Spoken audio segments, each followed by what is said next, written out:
Bueno, yo antes de empezar cuento una historia, intento decir siempre lo mismo. Yo soy un testigo de un hecho que sucedió. No, ahora en esta primera parte de la conversación o de la charla no voy a dar opiniones personales. Simplemente voy a citar hechos concretos que sucedieron en mi vida y que yo los transmito. Hechos extraordinarios. Para mí totalmente extraordinarios. Cambiaron mi vida, ¿no? Esos hechos. Entonces, para empezar, como creo que es algo que no es mío, creo que soy testigo y por tanto soy instrumento del Señor, os voy a pedir que me acompañéis en una oración para que efectivamente sea un cristal que refleje realmente las palabras de los hechos que sucedieron y que os lleguen si os tienen que llegar. Rezar conmigo. Padre nuestro que estás en el cielo, santificado sea tu nombre, venga a nosotros tu reino, hágase tu voluntad en la tierra como en el cielo. Danos hoy nuestro pan de cada día, perdona nuestras ofensas, como también nosotros perdonamos a los que nos ofenden. No nos dejes caer en la tentación y líbranos del mal. Amén. Bueno, yo siempre que doy este tipo de charlas, aunque os parezca increíble, y a pesar de que yo tengo bastante soltura en hablar en las cámaras y cosas, pues estoy nervioso los días previos. Y además el diablo me enreda, me intenta descentrar para que no dé este testimonio, o sea, que no le gusta que lo dé. Por tanto, yo creo que de momento ya es un éxito que esté aquí y que lo pueda dar, ¿no? Bueno, los hechos que yo cuento se remontan al año 97. Yo, para empezar, decir rápidamente, yo soy hijo de una familia militar. Mi padre era marino de guerra, éramos 7 hermanos, mi padre era un hombre católico, mi madre también, y recibimos una educación católica, pero que de alguna forma la vivíamos un poco como tradición, pero no la habíamos vivido en profundidad, por lo menos yo personalmente, ¿no? Era católico, pero bueno, pues mi mujer dice que era muy horrible católico, o sea que seguro que era horrible católico porque no iba a misa muchas veces y por supuesto solamente cuando venían mal dadas las cosas me acordaba de Santa Bárbara y me ponía a rezar, ¿no?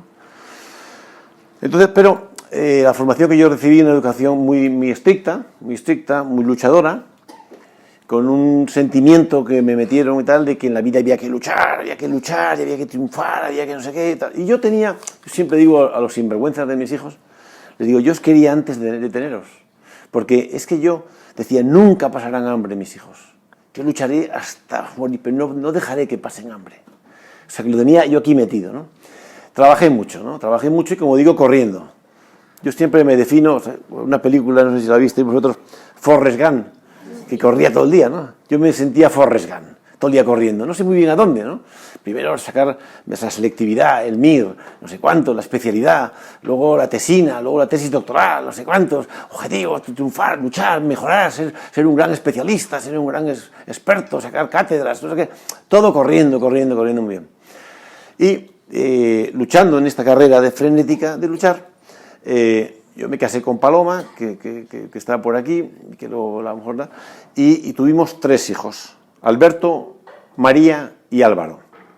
Exactamente tenían 12, 11 y 6. Los 3, bueno, son chicos normales, muy ricos, buenos, tal, más trasto, menos trasto, pero bueno, las cosas naturales y normales.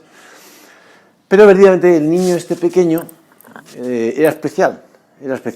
Para empezar era muy grande, ¿no? Su padre también es grande, pues era muy grande, muy fuerte.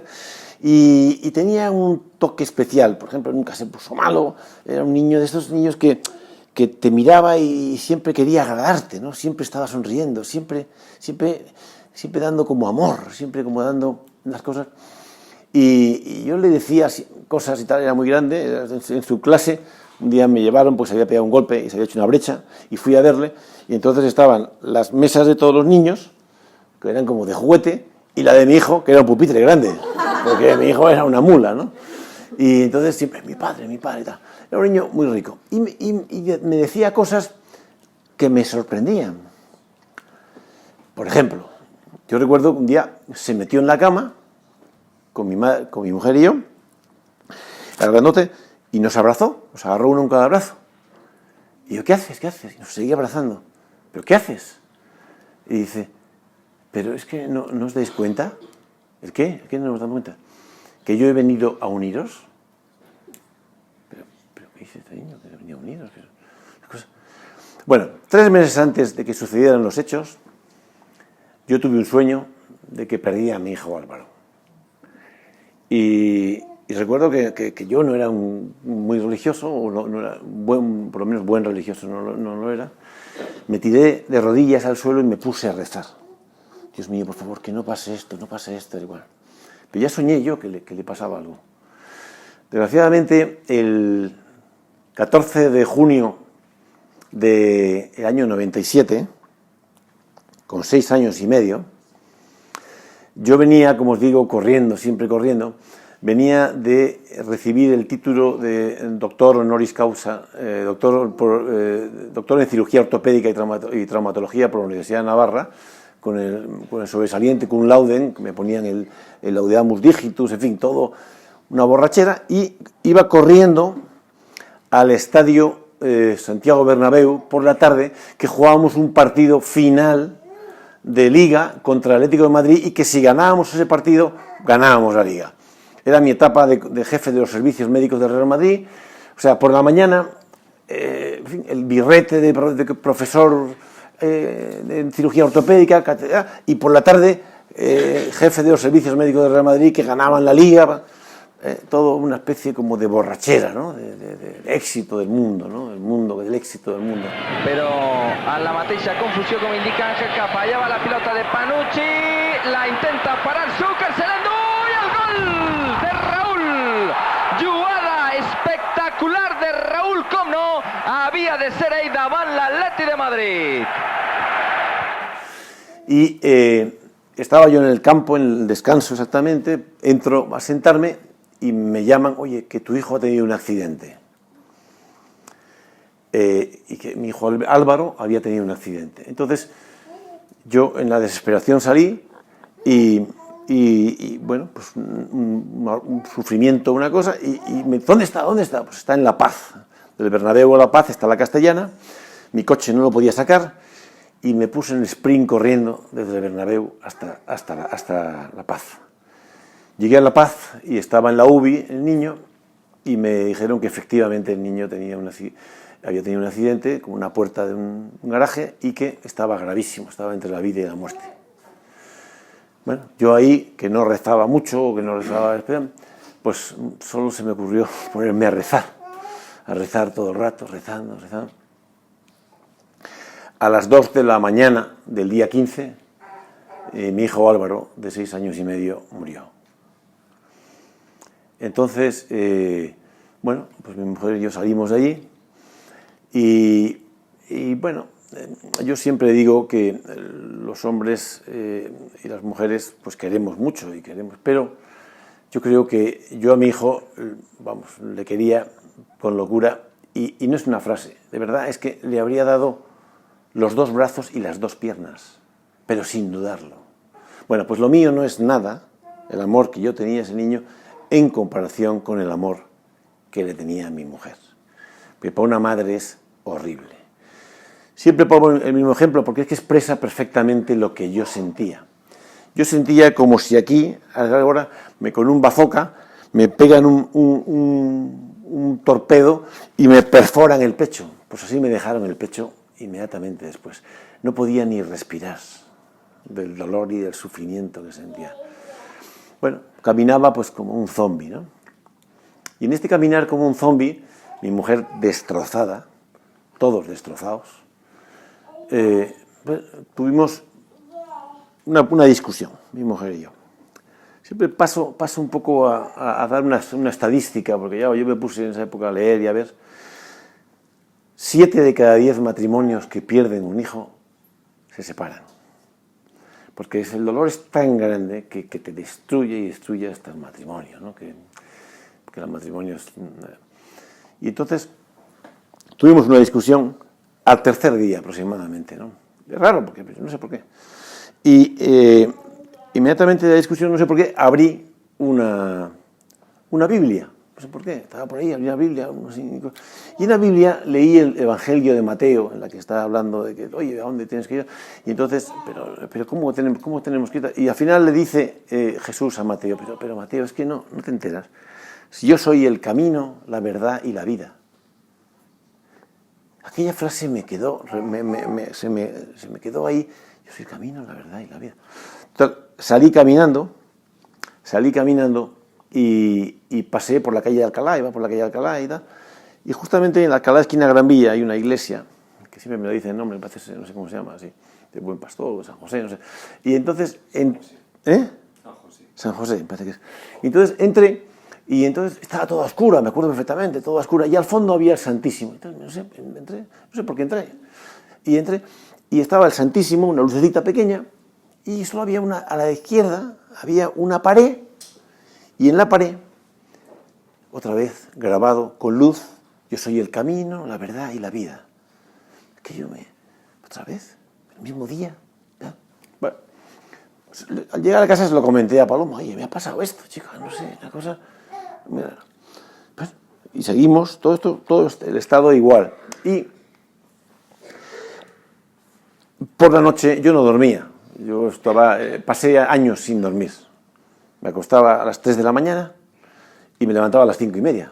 Con lo cual, hasta las 3 de la mañana leía todo lo que caía en mis manos. Porque uno se pregunta el por qué. ¿Por qué? Es una pregunta que hacemos todos. ¿Por qué? ¿Y por qué a mí? ¿No? Porque uno piensa que estas cosas pasan en las películas a los demás, pero no a uno. Cuando te llegan a ti, te produce un shock muy fuerte. Y entonces, por lo que sea, me levanté a las 5:30 de la mañana, ya empezaba a clarear algo, era junio, el 18 de junio, por ahí, y entonces mirando entré en el cuarto del niño, cuarto pequeño, el cuarto del más pequeño que había en la casa, porque era pequeñín, y entonces, ojeando por los cuadernos del niño, pues de pronto cojo uno y se me cae un cuaderno, y se me cae el cuaderno y abro las hojas, y la última escrito que había hecho el niño, arriba, esos que son los textos de niños que escriben, que es la primera, y luego van haciéndola por debajo, repiten igual, y la primera la hacen muy bien, y la última ya la hacen un poco regular, ¿no? Que se van cansando, y entonces lo hacen. La misma frase, yo soy el camino, la verdad y la vida. Y en ese momento, yo sentí una presencia en ese cuarto. Yo sentí una presencia, estoy, digamos, absolutamente seguro, y que luego se corroboró. Y esa presencia, yo sentía que de alguna forma no me quitaba el dolor, pero me acompañaba en mi dolor. O sea, y sobre todo, empecé a ver como si al final de este túnel, hasta entonces el túnel todo mío era oscuro, todo de la oscuridad. En ese momento yo sentí que había un túnel, sí, pero que había una luz ahí al final del túnel. Y yo tenía que encontrar esa luz. Eso es un poco lo que a mí me puso en marcha. A partir de ese momento, pues claro, yo lo conté en casa, pues al final pues la gente te mira. Bueno, me ha mirado. Llevo 22 años de este hecho. Ya no es un estado de duelo, ni un estado de alucinación, ni un estado de tal igual. Eso es un hecho real que me pasó, que me cambió. Y entonces no es que de alguna forma, sino que me puso en marcha. Entonces yo quería saber quién era ese que se había encontrado conmigo. Parecía evidentemente que quien dijo yo soy el camino, la verdad y la vida, pero tenía que descubrirlo yo a mi manera. Entonces me empecé a leer. Yo me he leído todo lo que ha caído en mis manos porque no tenía tanto tiempo que tenía que hacer algo ya. Entonces leía todas las noches, por supuesto me leía el Evangelio, me leía los textos antiguos, me leía a los padres de la Iglesia, me leía a los existencialistas, me leí a Confucio, me leí a Lutero, a Calvino, todo el mundo, todo lo que caía, pero solamente calmaba mi dolor y mi fuego cuando leía los evangelios, cuando leía las epístolas. Lo otro podía ser muy interesante, pero eso solo me calmaba ese dolor cuando leía las palabras del Señor o la vida del Señor. Entonces, bueno, más o menos me puso en marcha y digo, bueno, pues esto fue una alucinación y más. Yo siguiendo caminando un día por unas circunstancias, un matrimonio de amigos, tal y cual, me comentaron que una chica psicóloga, que se iba a casar con un chico, tal cual, y que tenía muchas inquietudes, y que en un momento determinado una chica que se fue a las clarisas de Lerma a visitarlas. Y que en el coche, en el grupo, digo, pues fíjate esta chica, qué horror. Decía el matrimonio que venía con nosotros, se ha metido monja en las clarisas de Lerma, qué horror. Y digo, bueno, vamos a verla. Entonces llegamos y la monja, la chica esta que no estaba todavía, llevaba muy poco tiempo, todavía estaba con el pelo suelto, no estaba todavía, había hecho los hábitos. Bueno, luego me la he encontrado con los años. Bueno, irradiaba un rostro y decía ella, mira, yo creía que todas las monjas había que atarlas y que meterlas en el psiquiátrico. Porque, bueno, meterse en estos tiempos, monja de clausura, hay que estar mal de la cabeza. Y había que hacerles psicoanálisis a todas las monjas, decía ella. Y dice, pero chico, yo he llegado aquí y he sentido la presencia de Dios, que el Señor me decía, y nunca lo que yo llevaba buscando, que es esa necesidad, algo que en mi interior está plenamente conseguido aquí con la presencia de Dios y el amor que siento que Dios me tiene a mí. Entonces, el matrimonio que vino con nosotros miraban diciendo, yo sin embargo estaba disfrutando mucho, porque lo escuchaba y estaba disfrutando horrores con eso. Lo curioso es que aquello me marcó un poco. Y las monjas clarisas de Lerma están justamente entre Madrid y Cantabria. Yo tengo una casita en Cantabria y mi mujer estaba de veraneo allí, y como estaba tan desesperada, yo constantemente cogía el coche como un loco, de esos que ahora me meterían 12 puntos cada día porque hacía la bestia, iba a verla, comía con ella, me costaba, y por la mañana, a las 5 de la mañana, cogía el coche y volvía a trabajar. Pero la cosa que porque ella estaba deshecha, ¿no? Y yo cada vez que paraba en las clarisas, ¿no? Y me ponía ahí, a veces estaba cerrada la iglesia, rezaba un poco, seguía, tal, no sé. Y un día, en Santander, en el apartamento en el que estábamos, yo estaba inquieto, me acuesto. Y ahora esto que os voy a contar ya es el remate para que pueda decir, pues este ya se volvió loco entonces. Bueno, yo no sé si se volvió loco o estoy en la verdad absoluta, eso ya el tiempo lo dirá.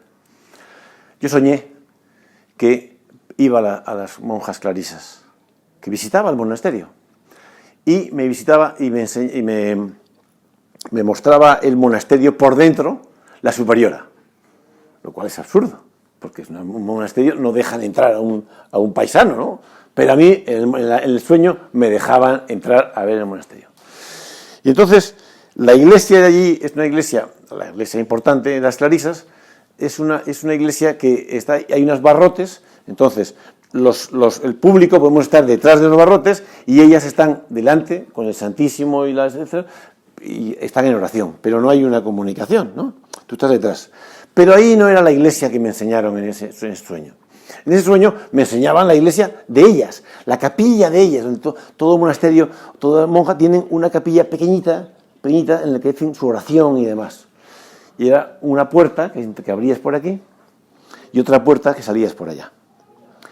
Y al entrar allí, y me enseñaban un poquito la capillita. Y yo, según abro la puerta y me están enseñando, el corazón se me pone a 200 pulsaciones. Empieza a latirme, pum, pum, pum, pum. Y entonces yo empiezo a sentir algo, entonces miro y veo 4 monjas de rodillas adorando. En principio, al Santísimo, ¿no? Yo no veo al Santísimo. Veo que están adorando. Y empiezo a sentir el corazón a 200 pulsaciones, empiezo a sentir en el sueño que me voy a verlo. Estoy a verlo, o sea, que me voy a verlo, a ver a Jesús. Y en ese momento siento miedo y me despierto. Y me despierto en mi casa, en mi cama, y sigo viendo, sigo percibiendo esa presencia. Era la presencia que yo sentí en la habitación, pero multiplicada por 10. Era el Señor. Pero no le vistes, no. Era un fogonazo, no. ¿Pero por qué sabes que era el Señor? Porque yo sentí un amor en mi interior que me invadió, que solo es Dios puede dar ese amor. Y eso Entonces, me quedé flotando. Yo no sé si fueron 2 minutos o 2 horas, no te puedo decir el tiempo. Quedé flotando. Y entonces, ¿sabéis cómo estaban vestidas las monjas? De azul. ¿Sabéis cómo visten las monjas de Lerma? De las Clarisas, de marrón. 10 años después, estoy en una iglesia que hace que de pronto la fundación del grupo Jesus Comunio, de la hermana Verónica, la madre Verónica, ¿y sabéis el traje que tenían las de Jesus Comunio? El traje azul, que yo vi 10 años antes en el sueño. ¿Y sabéis la monja que fundó Jesus Comunio? La monja que me abría el monasterio y me daba la visita, que yo no la conocía. O sea, es sobrecogedor. 10 años después. Y eso es lo que conté a ellas. Me miraban y tal. Pues yo fui a hablar con la chica esta. Me ha pasado esto. Y ella decía, la que se hizo monja, ¿no? En fin, no quiero decir. Yo lo único que os digo es que yo tengo 62 años. Ya no tengo duelo. Ya no tengo estados de alucinógeno, ni de delirio, ni de tal. Yo os aseguro que eso que digo es verdad. Y sigo dando testimonio y testigo de que Dios, Jesucristo, vive. No es una historia de hace 2000 años. Cristo vive. Y eso es lo único que estoy. Mi misión es decir lo que yo he vivido. Y eso es real. Me pueden partir las piernas. Eso es real, lo he vivido. No es un estado de alucinógeno ni de delirio, no, eso es auténtico. Ya no tengo ningún estado de ninguna cosa. Eso es real. Cristo vive. Luego tengo miles de anécdotas y de historias y de presencias que yo sé que Cristo vive. Y por tanto, hay esperanza. Todo tiene sentido. Luego pues seguimos caminando, seguimos luchando y tal. Yo les digo, yo no soy un santo, yo no soy ni siquiera un hombre especial, no, soy un hombre normal, con pecados, con miseria, pero como le digo a mis hijos, sí, yo soy cristiano porque soy pecador, porque yo cada día le presento a Dios mis pecados, que es lo único que puedo presentarle, no puedo presentarle nada más, Bueno, como decía a Juan Carlos, digo, yo cuando llegue allí y me vayan a echar para abajo, le dice, oye, que yo daba testigo, que daba testimonio de ti, por lo menos, para que me metan en el purgatorio por una temporada. No soy nadie, pero creo en la misericordia de Dios. Y creo que es verdad. Y por tanto, yo creo que hay que estar con confianza. Y ese es mi pecado, entre otros muchos. Que nunca pongo mi vida, ni mi historia, realmente en las manos de Dios. Si me confiara completamente, pero yo tengo muchos pecados, toda esta soberbia, y yo era una mula de joven, y yo creía que yo por mis fuerzas podía hacerlo todo, y no puedo nada. Sin Él, nada, absolutamente. Entonces, nada, pues deciros, animaros a que da igual vuestros problemas, vuestros errores, vuestros fallos, vuestros pecados, no pasa nada, no separaros del Señor. Buscar al Señor. Menos mal. Si quieres alguna pregunta.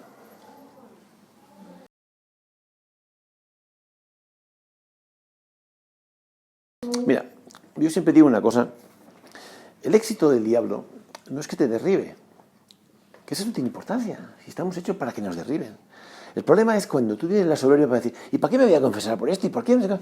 Entonces ya no es que te derribe, no, es que ya desde la montaña que estás subiendo empiezas a caer para abajo. Que te derriben y te levantes, como decía el cura de Ars, eso es la santidad. Caer y levantarte, pero inmediatamente, porque somos débiles y porque somos imperfectos, no pasa nada.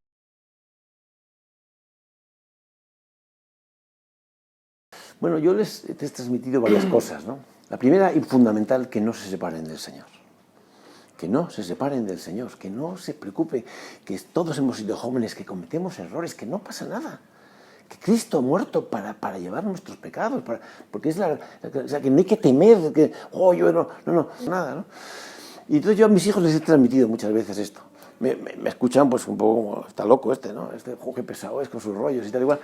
Pero ahí está, yo estoy convencido. Y por ejemplo, yo siempre les he animado a apostar por la vida, ¿no? Y los dos mayores, por ejemplo, tienen 3 hijos ya cada uno, ¿no? Tengo ya 6 nietos, ¿no? Y hay que apostar por la vida, es que no tienes la vida, eso no tiene sentido, es lo más importante. Bueno, Dios proveerá y hay que seguir luchando, levantarte y pedirle fuerzas cada mañana y no pasa nada, ¿no? Y bueno, y por lo demás, pues como siempre, pues cada uno tiene su historia. Yo sé que al final, yo siempre digo lo mismo, lo único que podemos hacer, yo ya a mis hijos les puedo contar muchas batallas y me pueden mirar diciendo, uff, pesado está este.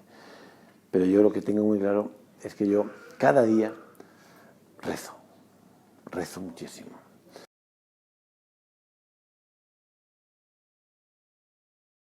La fuerza tan poderosa que es la oración. Yo necesito pasear todas las tardes, yo rezo 1 o 2 rosarios, yo meto en el coche y pongo el rosario. Y llego a un sitio preocupado y se me calma inmediatamente. O sea, es que para mí es... No sabemos hasta qué punto el poder que tiene la oración, pero lo puede todo, ¿eh?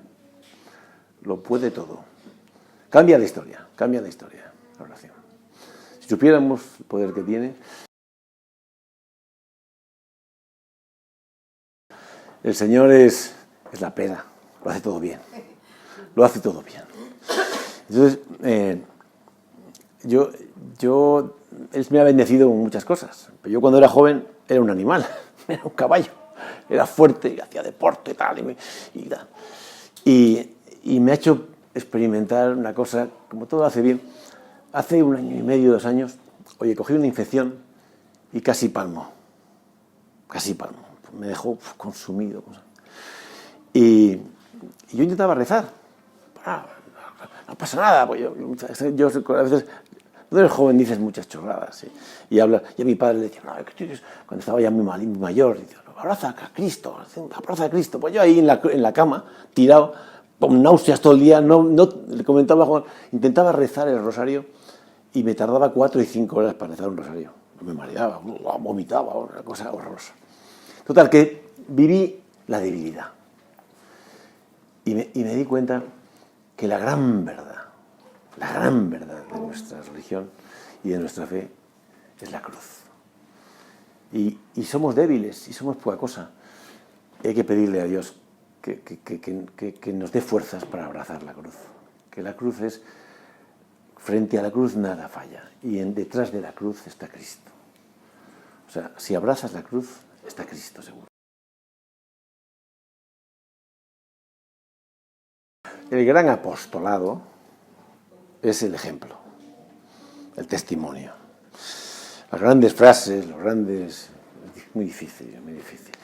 El cariño hace mucho, ¿no? Hace mucho el cariño. Es decir, ante un problema y tal y cual, mostrar... A veces hay gente que piensa muy distinto a ti, incluso contrario a ti. Y tú, sin embargo, a pesar de todo, le muestras cariño, cercanía, calidez, rezas por él. Eso es un poco, básicamente, la cosa. Yo creo,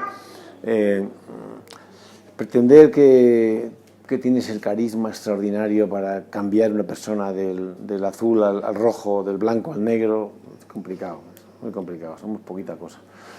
Pero, hombre, de alguna forma, sí, por lo menos dicho queda, y queda más de lo que pensamos, ¿no?